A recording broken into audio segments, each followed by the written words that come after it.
Namaskar, I'm Suresh Rai from Carnegie, India. It is my privilege to be in conversation with Shri Ajay Kumar today. He is the Defense Secretary of India. We will be talking about self-reliance and resilience in the area of defense production.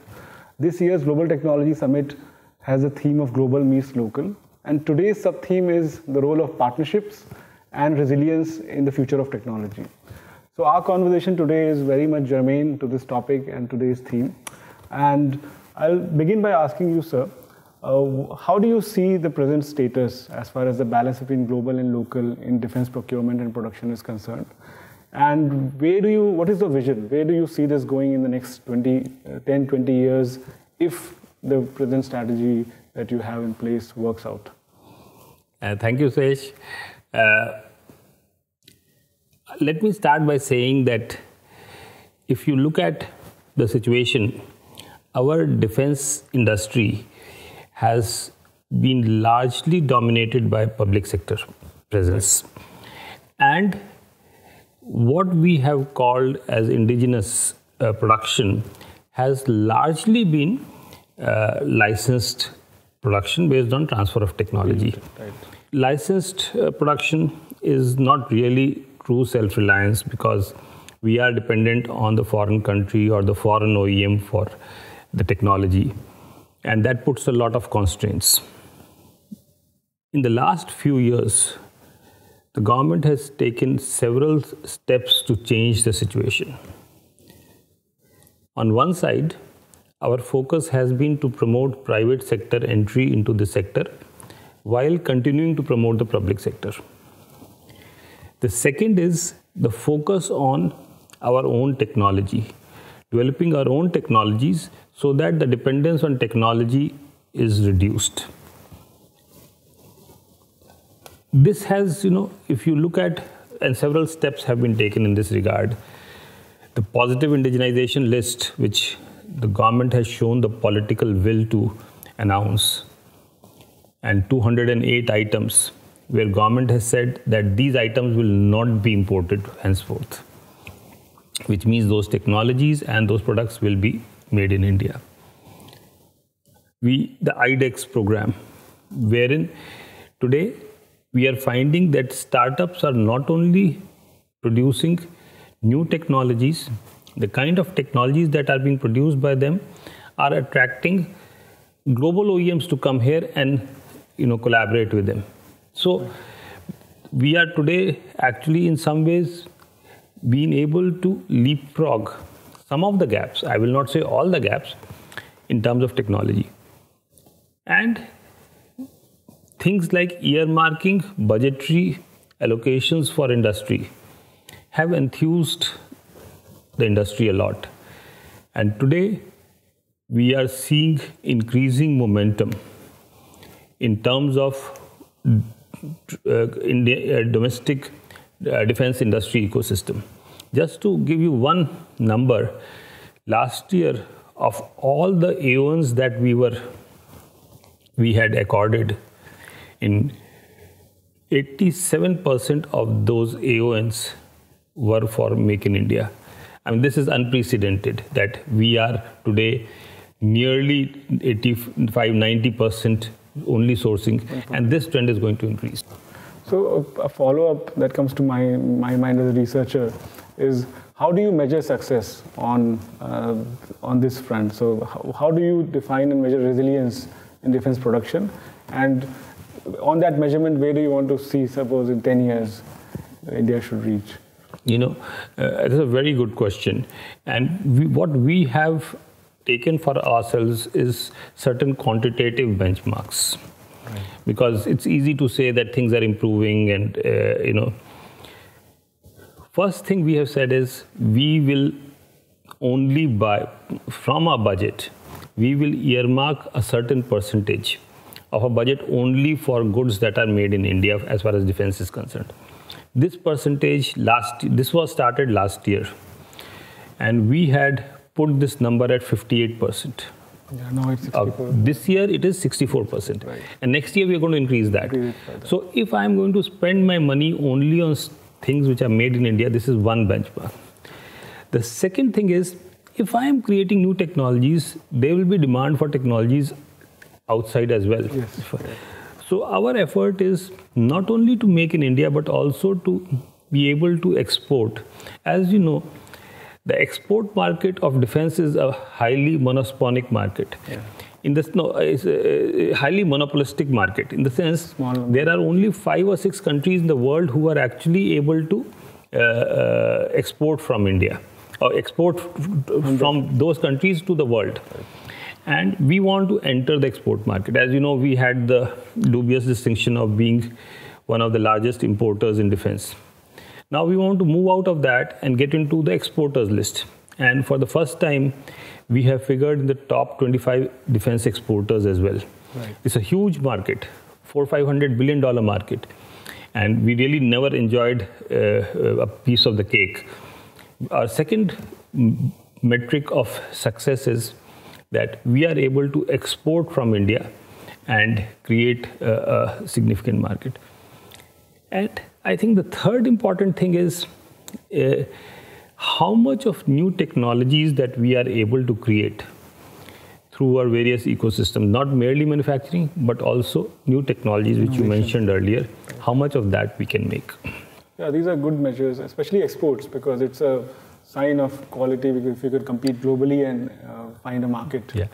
Let me give you this example. You know, I mean, there have been cases now today where people have come to us because of the new kind of technologies that have been created by some of our startups. You know, leading countries, US, for example, has come to us wanting to collaborate with some of the technology innovation that is going on in the country. Right.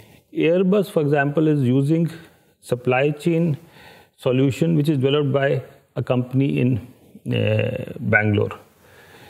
There is another company in Bangalore which is into making components for small parts. The important thing is today they have nearly 50 to 60% of the global market share. I mean, these are the things which show that they are actually doing something which is cutting edge. So moving on to a different theme under this same topic, that we need to obviously strike a balance. We have huge demands, obviously from the armed forces side, to have cutting edge equipment, most modern, most suitable equipment. And over time, we have developed those capabilities in some areas where we produce some of the best equipment in the world at a competitive price.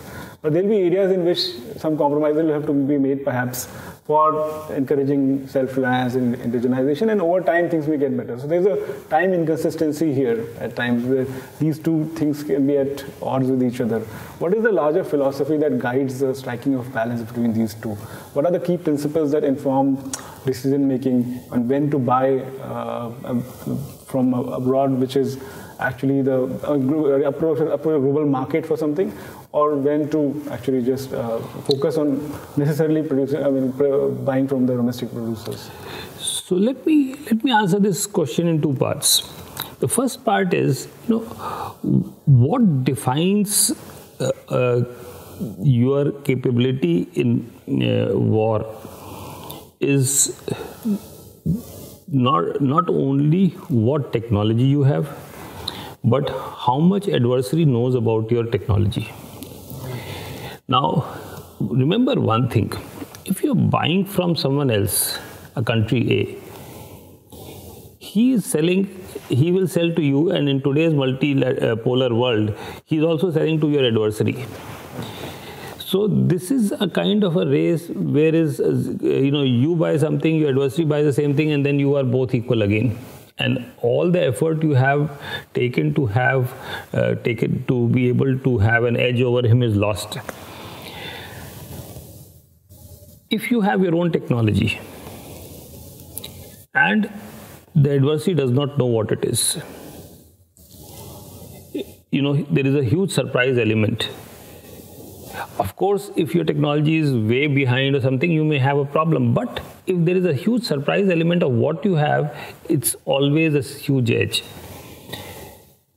I look at Israel, they developed their own tank when they, faced the challenge. They have created the heaviest tank in the world. Very often this heavy tank is supposed to be a disadvantage. I mean, their tank is 60-70 tons.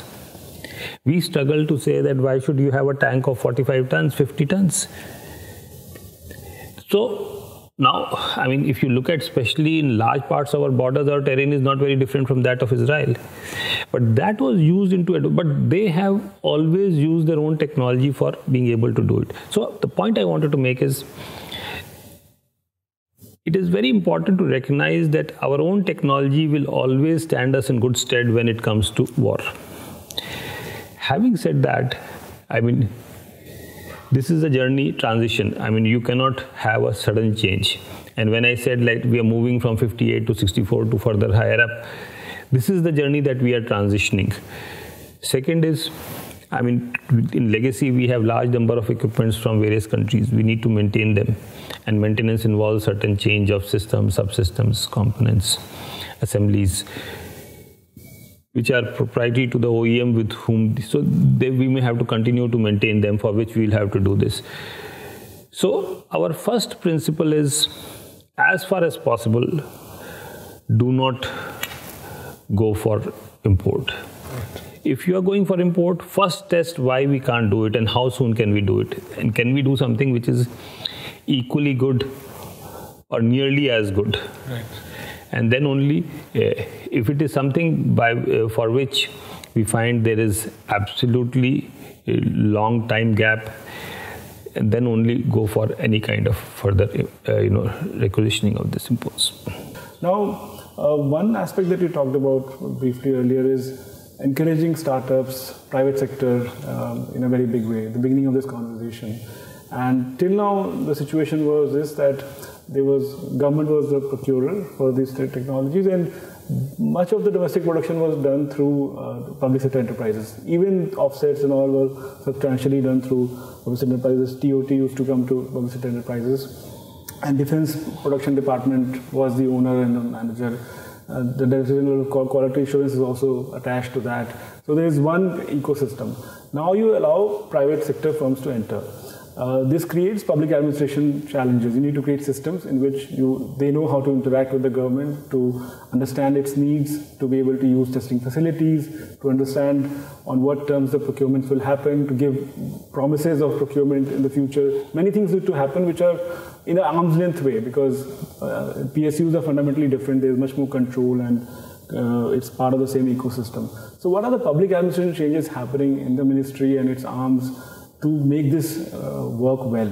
And this is a broader question. It's not just about enabling, but also regulating defense production and exports, finding a way to create the right incentives for private firms to come in and look at this sector in a positive way. Given that there's only one buyer in the market in the country, so there needs to be some degree of stability in the system for people to get interested, I'm assuming. That's again a very good question. I think this is a new era for our defense industry ecosystem, and in this new era, we have to realize that while your defense producer in some way is your contractor, and there's a contract between him and you, there is also a partnership involved, right? Because he enjoys your trust. He has to enjoy your trust, and he has to work with you in terms of further upgrades. This relation, because once he has produced a cutting edge technology, he is in best position to be able to further advance the technologies to the next levels on a continuous basis. Okay. So this is something on which there has to be a relationship of trust and partnership which goes beyond the normal seller-buyer relationship, which is something I think India is in process of developing today. I'll give you one example. L&T had started developing K9 Vajra, which was on a TOT basis from Korea. And they made an excellent gun. It was procured. Army is very happy with the gun. But having taken that, they have made certain value additions to the gun, which has actually made it beyond what was actually taken from Korea. And there is a lot of interest for that L&T developed gun, from other countries. Today that gun has an IoT system which provides for predictive maintenance and ability to be able to keep the availability much higher than what is provided in the contract. Now this is the incremental value addition which has been provided by the vendor, and this enables the user also to get better, more availability, better service, less maintenance cost, as well as more opportunities for export. So I think this is something on which our acquisition systems and procedures will need to evolve as we go along. In many countries, you see these systems have evolved. For example, in US, you see with the various defense companies, there is a mechanism in the acquisition. The undersecretary responsible for acquisition there has periodic meetings with discussing the roadmap and future developments. There is ease we have created schemes and policies. We have created Make One policy under which we can fund private industry to develop technologies. IDEX, of course, it's small funding we are providing to startups. So we have created these initial institutions or systems by which we can fund. But this ability to be able to continuously work with them for further enhancements of technologies, I think this will start evolving as we work more and more with private industry. Those things, both from the government side and on the industry side, systems will have to be developed. For example, we have signed Industry Security Annex, wherein there's certain, which enables US industry to provide sensitive technology to Indian industry. And that framework has come in position. Similarly, we will have frameworks under which sensitive technologies developed by private industry should not be given without suitable regulatory approach to the whole problem. So I think these systems will evolve as we move forward in this journey of greater participation by private sector in defense and sensitive critical technologies. So follow up on that, what are the new capabilities that you think government needs to build to do this well? Like, as you describe IDEX, Make One, what are the experiences so far? What's worked, what's not worked?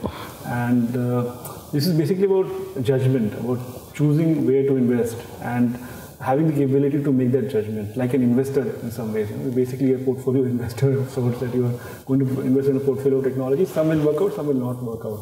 So are there new capabilities that are being built, and how are they being built to do this well? So one thing which I would consider, and unqualified success has been IDEX, the new technologies that are coming up. Another area where I see significant improvement is the recognition and responsibility which has been shown by the industry to work with the government. So somehow earlier, when we had a system and whatever way industry was participating, there was a lot of backbiting, if I may use the word, that if one person gets a contract, the other person has to raise objections to it. Today I have realized, and the industry has realized, that there is they're showing the maturity that certain contracts have to go to industry 1 and other contracts will go to industry 2, and it should be a more responsible approach to this whole task. And you can't have an approach where you are, and that's something, this maturity of the industry is something which I do see has significantly changed. In the government, there is greater willingness to work with the industry today. For example, this contract for making C295s by a private sector is the largest private sector contract that has been awarded to private industry in the defense. I think some areas where we need to have further skills within the system. One is, as we are going into the domain of technology more than mere production, our systems were largely oriented towards valuing indigenous content based on production, which is much more simpler. How much parts you have made here, how much you have imported, and you say this is my value addition. Now we are getting to the domain of intellectual property, and valuation of intellectual property is one area where I think we need to further.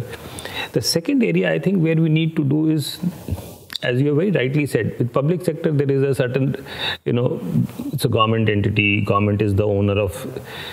So you could get away with loose contractual procedures. GFR allows If GFR allows more procedures, otherwise administratively you could tell them, this has to be done. Yeah. If there is a loose provision, you could take administrative decisions, and they were also bound by it. Here, with the commercial entity, the contractual abilities and the legal contractual abilities, in the end, the company is also accountable to its own shareholders, etc., in a certain way. And you also will not have that kind of freedom to be able to tell them to do something which is not provided in the contract. So the legal capability sets within the system will have to be enhanced significantly. These are two areas where I find immediate requirements for improvement within the acquisition MOD system. So just follow up on this again, that as new private firms emerge, and you still have these large public sector behemoths, and they play an important role in the system.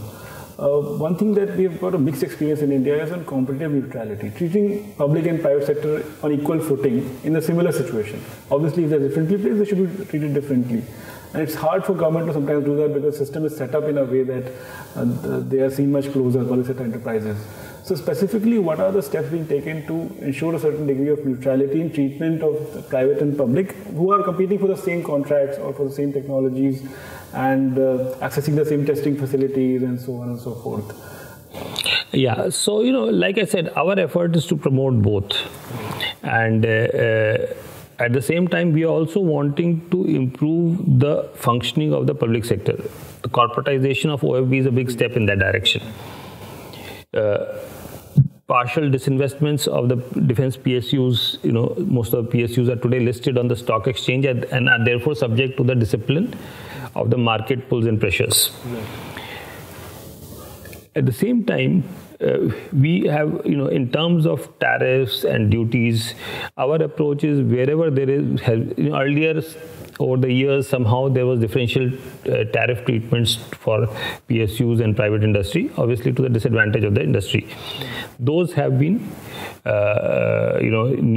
made same for private, so there should be no differentiation.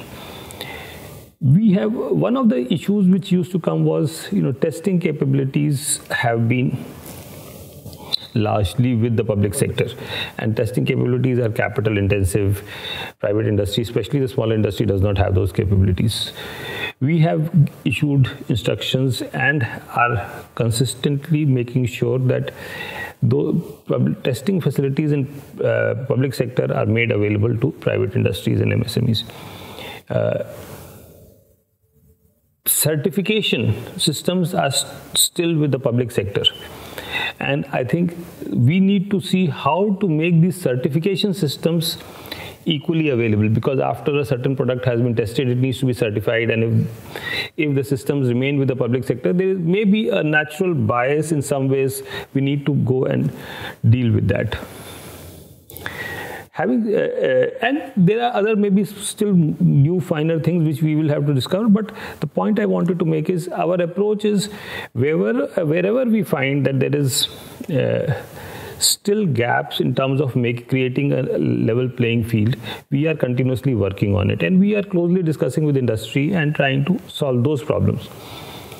The other thing we have done is, one of the instruments that we are using, I told you, for promoting domestic industry was budget, that we will not spend.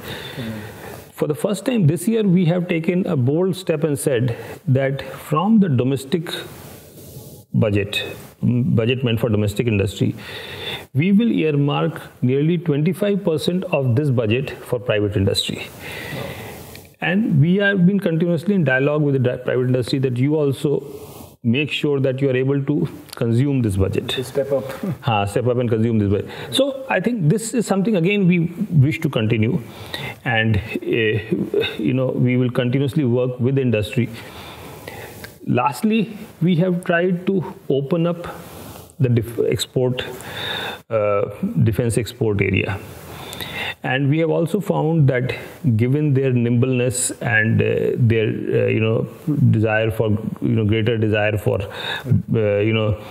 market, the private industry has been much more responsive and fast in being able to capture the export market. Our defense exports have risen, albeit on a small base, but they've increased significantly. But 90% of that growth has come from the private sector. So that's something which we are supporting them, so they are able to, we are supporting both, and whoever is able to capture the export market, we are happy to work with them. This is very helpful. In fact, that good you mentioned testing facilities, because they are like infrastructure, and infrastructure access should be neutral, and maybe more steps can be taken to enable truly neutral access and not on discretionary basis. Similarly, certification should be on objective basis. Export enabling mechanism should be for everybody equally, and then hopefully there will be enough enterprise that will stand up and deliver. You mentioned about exports. So defense is a market in which domestically there's only one purchaser. Even state governments don't purchase most of these equipments. And so for a firm to set up business, invest in this area, and betting only on procurement of government from India is a slightly risky proposition, unless there is some prior understanding and there is a process through which this happens, where the co-investment happens and all. But there is a world market out there, and they can potentially sell to anybody outside, even if the weapons are not suitable for Indian government, or government is not yet ready to purchase them. So how are you thinking about enabling exports of technologies from India which are not being used in India right now? So somebody develops some technology which is useful for some other country and may not be as yet usable for Indian government, Indian armed forces. Is this being enabled? What is the framework for it? Well, absolutely. I mean, this is a focus area, and our motto has been Make in India, for India, and for the world. And in case of defense, it is for friendly world, We have taken several steps to do this. One major step has been that the whole process has been streamlined, made online. As you know, defense exports can only be done with permissions of the government because of the regulatory framework which Wassenaar, MTCR, Australia Group and other agreements put on us. We need to consult, make sure that the buyer in the other end is legitimate and is wanting to buy this for legitimate purposes. For example, if you are selling to the army of other country, there is no problem. But if it is a non-state actor who is doing some nefarious activity, you are not supposed to sell it. So this process used to take a lot of time earlier, 6 months, sometimes even more. We have made this process online. We have also created the mechanism for Open OGL, where we know that there is a regular exporter who has been selling to a same buyer, let's say a government in a particular country. He doesn't have to come back every time for permission, because he can provide for self-certification a period for 3 months and keep selling it, because we know his credentials, we know. All these processes has reduced the time taken for seeking permission, in some, for repeat cases to less than a day, but even in new cases to about 2 weeks at most. And this has enabled a lot of people, because when there is an inquiry from the other side, they need to respond as soon as possible. The second thing which we have done is we have enabled all our defense attaches to support export. Traditionally, defense attaches used to support all our inquiries for import, what can be bought from that country. Today, we have issued instructions, we have been training them, we have been telling them that you have to now support all export, both by public sector and by private. Third thing is, and this is something which is a game changer, is several of these export permissions required cabinet approval. Now, cabinet has created a very high-level committee under the chairmanship of Defense Minister, the External Affairs Minister, and the NSA, to give permissions for all export.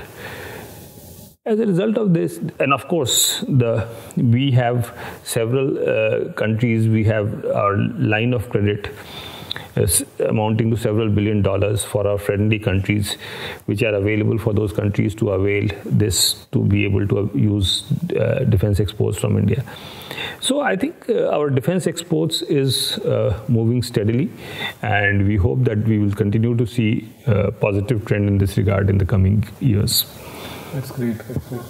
Just one final question. So if you choose one indicator of increasing resilience, where is that indicator now, and where would you like to see it in 2031, 10 years from now?